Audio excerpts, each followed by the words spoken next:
Hello aspirants, I am Sneha Shalvi. हम लोग यहाँ पॉलिटी पढ़ रहे थे। पॉलिटी पढ़ने के क्रम में हम लोग most of the topics of polity complete कर चुके हैं। एक टॉपिक है स्टेट लेजिस्लेचर का, जो कि मोस्टली जो पार्लियामेंट में हम लोग पढ़े थे उससे काफ़ी सिमिलर है, पर कुछ प्रोविजंस डिफरेंट हो जाते हैं। तो इसलिए स्टेट लेजिस्लेचर और गवर्नर ये टॉपिक जो है वो इम्पॉर्टेंट हो जाता है for Bihar PCS point of view. तो इसको हम लोग आज पढ़ते हैं। So let's start. तो अब हम लोग देखेंगे आर्टिकल के बारे में। ये मोस्टली जो है पार्लियामेंट से ही सिमिलर है, तो आपको पढ़ने में बहुत ज़्यादा डिफ़िकल्टी नहीं होगी। तो अगर हम लोग देखेंगे तो यहाँ आर्टिकल 168 से स्टार्ट होता है। 168 में बात करता है लेजिस्लेचर का, state legislature in the state का। 169 में बात करता है लेजिस्लेटिव काउंसिल का। लेजिस्लेटिव काउंसिल जो है वो ऐसे हर स्टेट में नहीं होता है, वो सिर्फ अभी प्रेजेंट में सिर्फ 8 स्टेट्स में है। कौन कौन से स्टेट में है? तो अगर आप मैप के तरीके से याद रखोगे तो बिहार यूपी, जैसे मान लीजिए ये यूपी है और ये बिहार है, फिर यहाँ पे आंध्र प्रदेश तेलंगाना एक साथ हो जाता है और यहाँ कर्नाटका महाराष्ट्र एक साथ हो जाता है। तो इस तरीके से आपको याद करने में दिक्कत नहीं होगी, मतलब याद रह जाएगा हमेशा। ठीक है। फिर आर्टिकल 170 में है लेजिस्लेटिव असेंबली के बारे में बात होता है, कैसा कॉम्पोजिशन होगा। फिर 171 में लेजिस्लेटिव काउंसिल का कैसा कॉम्पोजिशन होगा उसके बारे में बात होता है। 172 में ड्यूरेशन ऑफ स्टेट लेजिस्लेचर जो कि 5 साल का होता है। 173 में क्वालिफिकेशन। 174 में sessions of state legislature, prorogation, dissolution, इसके बारे में बात होती है। 175 में गवर्नर के बारे में बात होती है। गवर्नर के पास राइट होता है कि वो स्टेट लेजिस्लेचर को एड्रेस कर सके। हम लोग वहाँ पढ़े थे ना, प्रेसिडेंट के पास राइट होता है, उसी तरीके से यहाँ गवर्नर के पास होता है। 175 में special address by the governor. 177 में मिनिस्टर्स के पास और एडवोकेट जनरल के पास होता है, हाउस में कुछ स्पेशल पावर्स या राइट होते हैं। 178 में स्पीकर और डेप्यूटी स्पीकर के बारे में बात किया जाता है। 179 में उनके रेजिग्नेशन वगैरह से रिलेटेड बात है। 180 में पावर्स के बारे में बात है, स्पीकर, डेप्यूटी स्पीकर, इन सब के पावर के बारे में बात होती है। फिर 181 में स्पीकर और deputy speaker will not preside a resolution, जिसमें उनके ही हटाने के बारे में बात की जा रही है। फिर 182 में है कि चेयरमैन और डेप्यूटी चेयरमैन के बारे में बात होता है। 183 में है कि वे ये चेयरमैन और डेप्यूटी चेयरमैन कहाँ होंगे? काउंसिल में, लेजिस्लेटिव काउंसिल में। फिर 183 में इनके रिमूवल के बारे में बात होता है। 184 में होता है कि उस समय प्रिसाइड नहीं करेंगे जब इन्हीं का रिमूवल का मोशन चल रहा हो। इसके अलावा फिर ये कंटिन्यू होता है आर्टिकल 212 तक। ठीक है। और अगर हम लोग शॉर्ट में देखें तो 185 में हो जाता है कि चेयरमैन और deputy chairman will not the preside resolution, जिसमें उनके खुद के रिमूवल की बात हो रही हो। 186 में सैलरीज के बारे में। 187 में स्टेट लेजिस्लेचर में सेक्रेटरीज होते हैं उनके बारे में। ओथ के बारे में 88 में। 89 में वोटिंग इन हाउस। 90 में वेकेशन ऑफ सीट, मतलब खाली रह गया कुछ सीट, उसके बारे में। 91 में डिस्क्वालिफिकेशन। 92 में डिस्क्वालिफिकेशन पे जो डिसीजन होता है उससे रिलेटेड। 193 में पेनल्टी वगैरह होती है कुछ अगर आप ओथ गलत ले लो, इन सब से रिलेटेड होता है। फिर 194 में पावर प्रिविलेज जो स्पेशल मिलता है। फिर 195 में सैलरीज और अलाउंस के बारे में बात होती है। 196 में provision related to introduction and passing of bill. 197 में मनी बिल से रिलेटेड बातें होती है।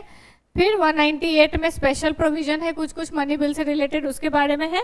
199 में डेफिनेशन ऑफ मनी बिल। देखिए मनी बिल जो होता है स्टेट में भी होता है और सेंट्रल लेवल पे भी होता है, तो पर हर जगह जो है वो डेफिनेशन अलग अलग वो स्पेसिफाई किया जाता है। फिर एसेंट टू बिल के बारे में, बिल रिजर्व फॉर कंसिडरेशन। फिर 202 एनुअल फाइनेंशियल स्टेटमेंट, जिसको हम लोग बजट कहते हैं।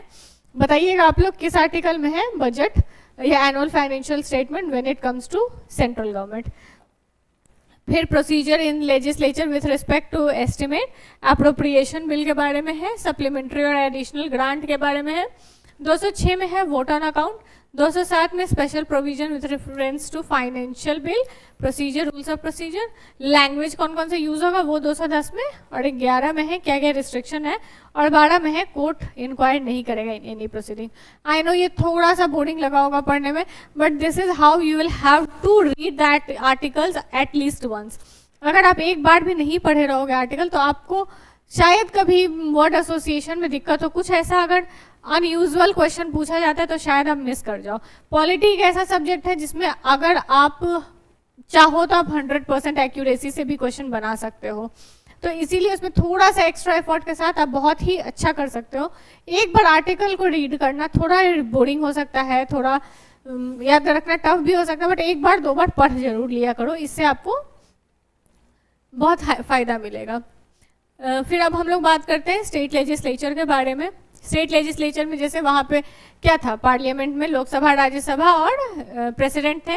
वहाँ पे क्या था, प्रेसिडेंट, लोकसभा, राज्यसभा। वैसे यहाँ पे क्या है, गवर्नर, लेजिस्लेटिव असेंबली और लेजिस्लेटिव काउंसिल। ये सब जगह नहीं होता है, सिर्फ 6 स्टेट में होता है। कौन कौन सा, अगर आप लोग कंबाइन करके याद रखना चाहो तो यूपी बिहार एक जगह याद रख लो, महाराष्ट्र कर्नाटक एक जगह याद रख लो और आंध्र प्रदेश तेलंगाना एक जगह याद रख लो। तो इस तरीके से आपको याद करने में आसानी होगी, ठीक है। और बिहार के बारे में पूछा जा सकता है आपको, तो बिहार में है remaining state there is only one, that is legislative assembly. Clear. अब अगर आगे हम लोग बात करें कॉन्स्टिट्यूशनल प्रोविजन की, तो ये पार्ट 6 में है। आपको याद होगा पार्ट 5 में यूनियन के बारे में हम लोग बात किए थे और पार्ट 6 में हम लोग बात करेंगे स्टेट के बारे में। आर्टिकल 168 टू 212 जो कि एक बार हम ब्रीफ में आपको दिखा चुके हैं। लेजिस्लेटिव असेंबली जिसको विधानसभा भी कहते हैं, वो डायरेक्ट इलेक्शन से इलेक्ट होती है। लेजिस्लेटिव काउंसिल जो है वो डायरेक्ट इलेक्शन से इलेक्ट नहीं होती, वो इनडायरेक्ट इलेक्शन से इलेक्ट होती है और साथ ही वहाँ पे कुछ नॉमिनेटेड मेंबर्स भी होते हैं, ठीक है। कॉम्पोजिशन अगर बात करें तो यही 3 है जो भी हम बताए थे आपको। आर्टिकल 169 में है कि पार्लियामेंट कैन अबॉलिश, मतलब अगर बनाना है या अबॉलिश करना है, दोनों के लिए आर्टिकल 169 ही है। बनाना है तो भी अबॉलिश है लेजिस्लेटिव काउंसिल क्रिएटेड, किस मेजॉरिटी से पास करना होगा, तो स्पेशल मेजॉरिटी से पास करना होगा। इसको अमेंडमेंट नहीं कहा जाता, ये बस मतलब लाइक आप बना दिए इस तरह, ऑर्डिनरी लेजिस्लेशन ही कहा जाता है, ठीक है। अब स्ट्रेंथ की अगर बात करें तो मैक्सिमम 500 हो सकती है, ठीक है। असेंबली की बात हो रही है, विधानसभा की बात हो रही है, विधान परिषद की नहीं। तो यहाँ पे क्या होता है, मैक्सिमम 500 हो सकती है। मिनिमम जो है वो वैरी करता है, मिनिमम ऐसे 60 है। In general minimum strength is 60, but for different state like Arunachal Pradesh, Sikkim और गोवा ये मिनिमम स्ट्रेंथ 30 है। मिजोरम के लिए 40 और नागालैंड के लिए 46 है। मैनर ऑफ इलेक्शन का अगर हम लोग बात करें तो वही यूनिवर्सल एडल्ट फ्रेंचाइजी जिसको हम लोग कहते हैं कि 18 साल से ऊपर के जितने भी लोग होंगे वो सभी इलेक्शन में पार्टिसिपेट कर सकते हैं और वोट देके अपने नेता, अपने सांसद, अपने विधायक यहाँ पे चुन सकते हैं, ठीक है। नॉमिनेटेड मेंबर एक एंग्लो इंडियन था पहले, हालांकि ये खत्म हो चुका है प्रोविजन। 104th कॉन्स्टिट्यूशनल अमेंडमेंट 2019 में इस प्रोविजन को ही खत्म कर दिया गया है। फिर ड्यूरेशन ऐसा नॉर्मल 5 साल होता है, कब से, from the date of its first meeting after general election. हालांकि गवर्नर कभी भी डिसॉल्व कर सकती है, ठीक है। टर्म एक्सटेंड भी किया जा सकता है। नेशनल इमरजेंसी के टाइम में हम लोग पढ़े थे कि एक बार में 1 साल के लिए टर्म एक्सटेंड किया जा सकता है और वो जब इमरजेंसी खत्म हो जाएगी तो उसके 6 महीने के अंदर इलेक्शन होना जरूरी है, ठीक है।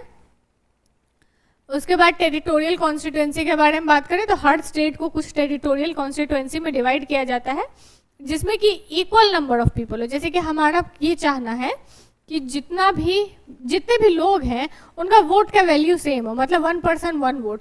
तो मान लीजिए कोई ऐसा बड़ा सा कॉन्स्टिट्यूएंसी है, एक में 10 लोग हैं, एक में 100 लोग हैं और एक में 1000 लोग हैं, सब एक एक मेंबर को चुन रहे हैं, तो सेम वोट का वैल्यू तो नहीं हुआ। इनके वोट का वैल्यू ज़्यादा हो गया, इनके वोट का वैल्यू कम हो गया। तो इसीलिए क्या किया जाता है ना कि इसको चेंज कर दिया जाता है, इस तरीके से डिवाइड कर दिया जाता है कि इसमें मान लीजिए 100 हो गए, इसमें मान लीजिए 110 हो गए, इसमें मान लीजिए 105 हो गए। तो मतलब लाइक इन एवरेज इतना इक्वल नंबर ऑफ पीपल जो है इस तरीके से उसको डिमार्केट किया जाता है कि लगभग सेम नंबर ऑफ पीपल हो हर कॉन्स्टिट्यूएंसी में। और ये रूल था ऐसा कि हर सेंसस के बाद इसको चेंज किया जाएगा, डीलिमिटेशन किया जाएगा। हालांकि यह भी फ्रीज किया हुआ है, ठीक है। रीएडजस्टमेंट था आफ्टर ईच सेंसस, हालांकि अभी इसको फ्रीज किया हुआ है। और जानते होंगे आप लोग कि SC/ST के लिए रिजर्वेशन है, आर्टिकल जैसे 334 में था वैसे यहाँ पे भी है। तो उसमें भी क्या होता है कि रिजर्वेशन किया गया है SC/ST के लिए इन प्रोपोर्शन टू पॉपुलेशन, और इसको अभी 104th कॉन्स्टिट्यूशनल अमेंडमेंट एक्ट से 2030 तक एक्सटेंड कर दिया गया है, ठीक है। So this was about state legislature. बाकी मोस्ट ऑफ द चीज़ जो है वो पार्लियामेंट के सिमिलर ही है। अगर अब हम लोग देखें गवर्नर के बारे में, तो गवर्नर के बारे में भी हम लोग आर्टिकल्स देखते हैं। आर्टिकल में हम लोग देखते हैं कि आर्टिकल 153 में गवर्नर है, चैप्टर सेम ही है, चैप्टर 6 ही है, उसमें आर्टिकल 153 में गवर्नर है। ठीक है। फिर 154 में एग्जीक्यूटिव पावर है, 155 में अपॉइंटमेंट ऑफ गवर्नर है, 156 में इसका टर्म्स ऑफ ऑफिस के बारे में है, 157 में क्वालिफिकेशन है, 158 में condition of government office governor office है, 159 में ओथ है या फॉर्मेशन वो जो भी ले, 160 में डिस्चार्ज ऑफ फंक्शन, 161 में पावर, ध्यान रखना है 162 में एग्जीक्यूटिव पावर है, 163 में जो है council of minister to aid and advise governor, 164 में अदर प्रोविजन, 165 में एडवोकेट जनरल के बारे में है, 166 में कंडक्ट ऑफ बिजनेस, 167 में ड्यूटीज ऑफ चीफ मिनिस्टर। अब गवर्नर के बारे में हम लोग देखें तो जैसे प्रेसिडेंट होते थे वो हेड ऑफ कंट्री होते थे, और वैसे ही गवर्नर जो है वो हेड ऑफ स्टेट होते हैं।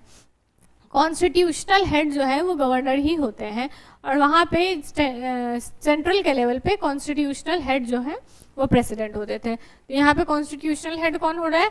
गवर्नर हो रहा है। बहुत सारे कंट्री में गवर्नर का पोजीशन जो है वो वैरी करता है। तो हालांकि हमारे यहाँ जो है मोस्टली काउंसिल ऑफ मिनिस्टर के एड एंड एडवाइस पे ही काम करते हैं, बट फिर भी गवर्नर का पोजीशन सेरेमोनियल होता है और थोड़ा पावरफुल भी होता है। जैसे यूएस वगैरह में थोड़ा डिफरेंट है, कनाडा में मोनार्क से रिलेट कर जाता है, पर हमारे यहाँ ऐसा नहीं। हमारे यहाँ रोल ऑफ गवर्नर जो है वो बहुत यूनिक है, मतलब सेंटर और स्टेट के बीच में एक बैलेंसिंग व्हील का काम करता है। हालांकि ये बैलेंसिंग व्हील कभी कभी गड़बड़ा भी जाता है और इससे रिलेटेड बहुत सारी कंट्रोवर्सीज हो जाती है, जो कि आपको मेंस के लिए बहुत अच्छे से पढ़ना है, क्योंकि ये भी गवर्नर टॉपिक बहुत इंपॉर्टेंट है for the purpose of BPSC mains exam. अब अगर हम लोग देखें पावर एंड फंक्शन के बारे में, तो क्या क्या पावर है गवर्नर के पास और क्या क्या फंक्शंस है उनके। सबसे पहले we will start with executive power.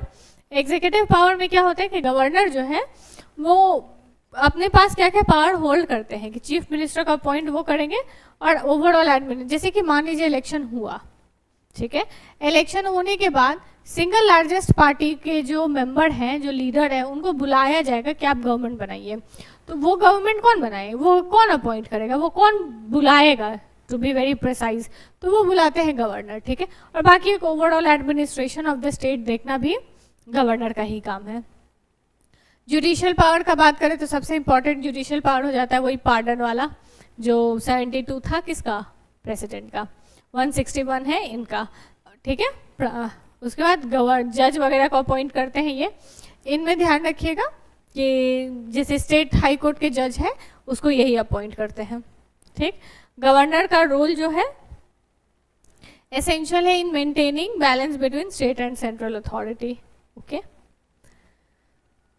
Legislative power की अगर बात करें तो वो मोस्टली आर्टिकल 200 और 201 में दिया जाता है। सबसे पहले तो दिया जाता है कि कोई भी, जैसे वहाँ पे जब तक कोई भी बिल को प्रेसिडेंट एसेंट ना दे वो एक्ट नहीं बनता था, वैसे यहाँ पे भी ये प्रेसिडेंट की जगह गवर्नर हो जाता है। गवर्नर अगर एसेंट ना दे तो वो बिल जो है वो एक्ट नहीं बन सकता है।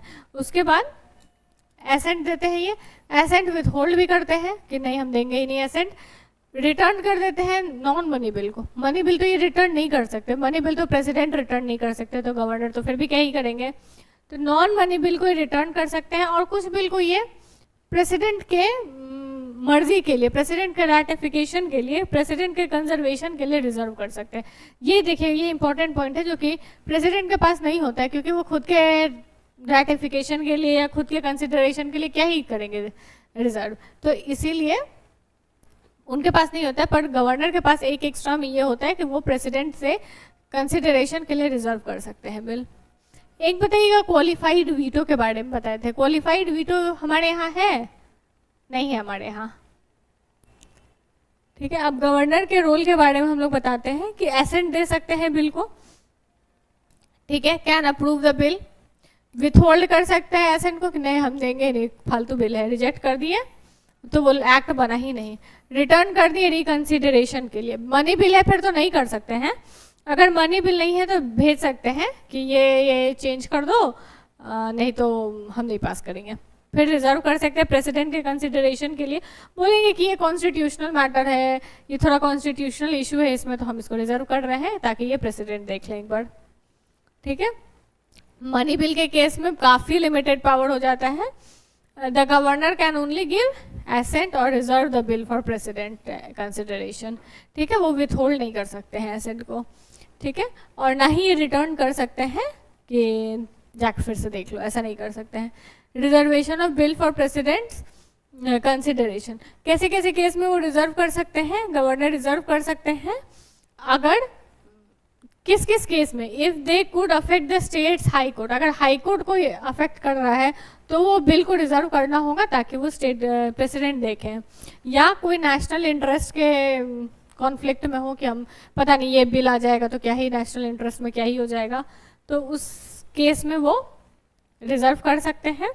हालांकि इसमें मतलब होता है ना कि एक बैलेंस मेंटेन करना ज़रूरी है, ऐसा ना हो कि सारा बिल हम प्रेसिडेंट के लिए रिजर्व करते चले जाएं और स्टेट गवर्नमेंट उससे नाराज हो जाए, like you have to act like a balancing wheel, ठीक है। फिर गवर्नर का डिसीजन जो है वो सिग्निफिकेंटली इम्प्रूव करता है लेजिस्लेटिव और गवर्नेंस के इफेक्टिवनेस को। समरी में अगर कहें तो गवर्नर का रोल जो है वो बहुत ही ज़्यादा इम्पोर्टेंट हो जाता है when it comes to governance of the area. अब अगर हम लोग इसको एक बार रिवाइज करें तो अभी तक सबसे पहले हम लोग स्टेट लेजिस्लेचर के बारे में पढ़े थे। स्टेट लेजिस्लेचर जो है आर्टिकल ध्यान रखना है, आर्टिकल 168 से शुरू होता है, ठीक है। उसके बाद हम लोग देखे थे कि बहुत सारे आर्टिकल जैसे मनी बिल से रिलेटेड, आपको ध्यान कौन सा रखना है, प्रेसिडेंट से रिलेटेड कि एसेंट वो जो देते हैं या विथहोल्ड करते हैं वो आर्टिकल 201 में है, और एक हम लोग ध्यान रखे थे फिर गवर्नर के बारे में वो आर्टिकल था 161 जिसमें कि वो पार्डन देते हैं, इन सब से रिलेटेड वो आर्टिकल था, ठीक है। उसके बाद हम लोग देखे थे कि स्टेट लेजिस्लेचर के बारे में हम लोग पढ़े थे कि लेजिस्लेटिव काउंसिल सब स्टेट में नहीं होता है, लेकिन 169 आर्टिकल के अकॉर्डिंग बनाया जा सकता है। प्रेजेंट में किस किस में है, यूपी बिहार, महाराष्ट्र कर्नाटका, आंध्र प्रदेश, तेलंगाना, इसमें प्रेजेंट में लेजिस्लेटिव काउंसिल है, ठीक है। कॉन्स्टिट्यूशनल प्रोविजन की अगर बात करें तो आर्टिकल 168 टू 212 में था, और अगर जैसे वहाँ पे लोकसभा, राज्यसभा, प्रेसिडेंट थे, वैसे यहाँ पे लेजिस्लेटिव असेंबली, लेजिस्लेटिव काउंसिल और गवर्नर है, और गवर्नर, ठीक है। अगर किसी भी स्टेट को बनाना है कि वो स्टेट लेजिस्लेटिव काउंसिल बनाए तो आर्टिकल 169 के अंदर एक स्पेशल मेजॉरिटी से बिल पास करके पार्लियामेंट में भेज सकती है और लेजिस्लेटिव काउंसिल बन सकता है।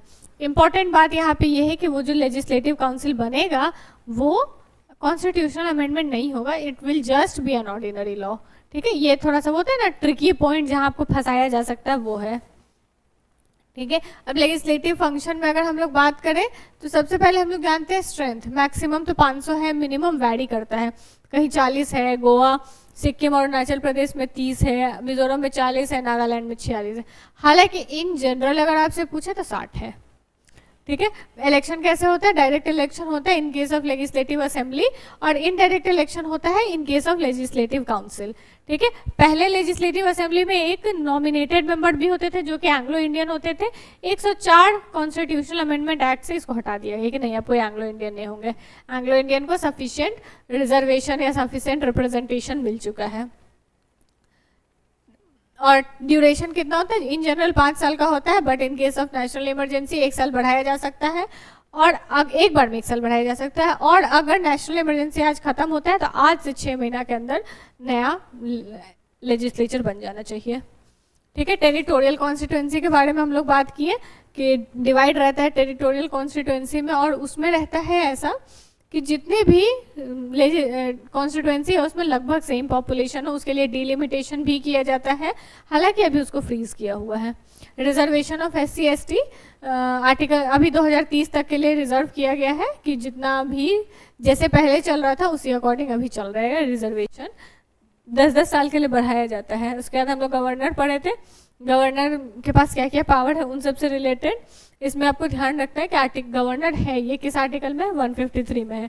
167 तक गवर्नर था, उसके बाद 168 से स्टेट लेजिस्लेचर स्टार्ट हो जाता है, ठीक है। गवर्नर को कॉन्स्टिट्यूशनल हेड बोला जाता है, जैसे प्रेसिडेंट होते हैं ना उसी तरीके से यहाँ पे गवर्नर होते हैं। गवर्नर में जो होता है ना वो रोल, एक बैलेंसिंग रोल का काम होता है सेंटर और स्टेट के बीच में, ठीक है। एग्जीक्यूटिव पावर के बारे में अगर देखें तो चीफ मिनिस्टर को ये अपॉइंट करते हैं या overall administration of the state देखते हैं। जुडिशियल पावर की बात करें तो 161 में वो क्या करते हैं कि पार्डन मतलब माफ़ी देते हैं, ठीक है। उसके बाद लेजिस्लेटिव पावर की बात करें तो आर्टिकल 200 और 201 में वो या तो एसेंट दे सकते हैं या तो विथहोल्ड कर सकते हैं एसेंट को, या तो रिजर्व कर सकते हैं फॉर कंसिडरेशन ऑफ प्रेसिडेंट।